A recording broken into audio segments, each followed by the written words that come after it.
Hello बच्चों, welcome back to my YouTube channel with RBC.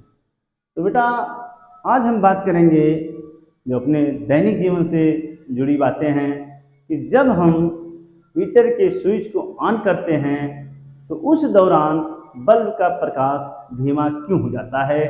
कुछ समय बाद यानी क्षणिक समय के बाद वो फिर अपनी सामान्य अवस्था में हो जाता है। ऐसा क्यों होता है? तो इसका मुख्य कारण है वो हम देखते हैं। ये समझने के लिए हमने एक सर्किट बनाया है कि जिसको आसानी से समझा जा सके। तो देखो बेटा, इस सर्किट में हमने एक एसी सोर्स लगाया है, यानी एसी पावर सप्लाई, और हमने ये हीटर लगाया है और एक विद्युत बल्ब लगाया है। तो हम जानते हैं जैसा कि हमारे घरों में जितने भी अप्लायंसेस हैं सब समांतर क्रम में जुड़े होते हैं, चाहे वो फ्रिज हो, चाहे वो टेलीविज़न हो, चाहे वो पंखा हो, चाहे बल्ब हो, एंड सो ऑन। कोई भी अप्लायंसेस है सब समांतर क्रम में लगे होते हैं। तो जब बेटा जब समांतर क्रम में अप्लायंसेस लगे होते हैं तो हमको पता है कि उस समय उनका विभव यानी उन अप्लायंसेस के विभव समान होते हैं। तो ऐसे कंडीशन में हीटर और विद्युत बल्ब का विभव समान है।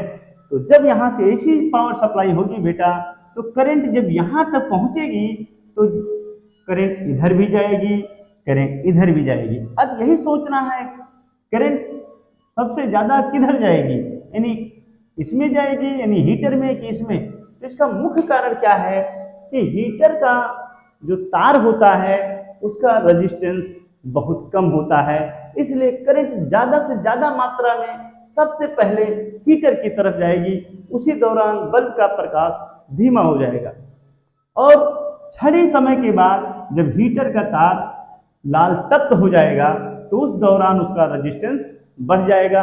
और आपको पता है जब रेजिस्टेंस ज़्यादा होता है यानी अधिक हो जाता है तो करंट की वैल्यू यानी करंट का मान यानी धारा का मान कम हो जाता है।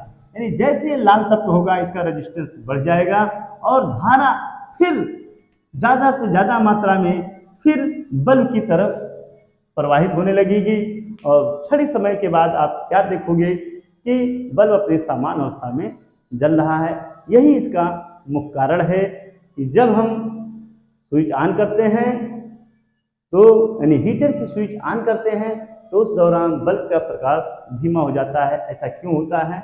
जैसा हमने चर्चा किया कि और ये वास्तव में अगर देखा जाए मैथमेटिकल तरीके से तो R is equal to B square upon P, यानी R equal to B square upon P से एकदम क्लियरिटी आती है कि जब भी रेजिस्टेंस बेटा कम होगा तो उसकी पावर ज़्यादा होगी। यानी जब इसका रेजिस्टेंस कम था तो उस समय इसकी पावर बहुत ज़्यादा थी, यानी करंट को सबसे ज़्यादा अपनी तरफ वो अटैक कर रहा था। रेजिस्टेंस कम होने से पावर अधिक थी, लेकिन जब रेजिस्टेंस इसका बढ़ गया तो उसकी पावर कम हो गई, यानी करंट फिर बल्ब की तरफ ज़्यादा मात्रा में जाने लगी और दोनों फिर समान अवस्था में हो गए, जिससे हमको बल्ब फिर अपनी समान अवस्था में जलता हुआ दिखाई देता है। Thank you so much.